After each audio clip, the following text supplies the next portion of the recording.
Telugu Desam party శ్రేణులను ఇంటి వద్దకు రావద్దని హెచ్చరికలు చేస్తూ వైసీపీ వారిని మాత్రం ఇంటి వద్దకు రప్పించుకోవడం ఎర్రగొండపాలెం టీడీపీ ఇన్ఛార్జ్ గూడూరు ఎలక్షన్ బాబుకే చెల్లిందని తెలుగుదేశం పార్టీ నాయకులు ధ్వజమెత్తారు.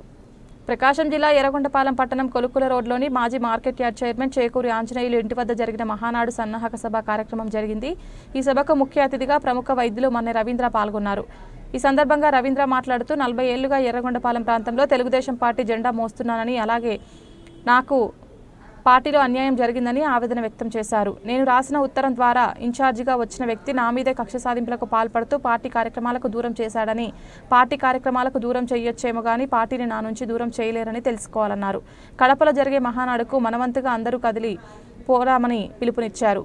ఈ కార్యక్రమంలో మాజీ market yard chairman Chekuri Anjaneyulu, Telugu Desam party రాష్ట్ర మైనార్టీ విభాగపు నాయకులు షేక్ జిలానీ, నియోజకవర్గ మైనార్టీ అధ్యక్షులు షేక్ ఇస్మాయిల్, మాజీ మండల అధ్యక్షులు వడ్లమూడి లింగయ్య, వీరారెడ్డి, వెన్న వెంకటరెడ్డి, పోతిరెడ్డి రమణారెడ్డి, మేకల బాదరయ్య తదితరులు పాల్గొన్నారు.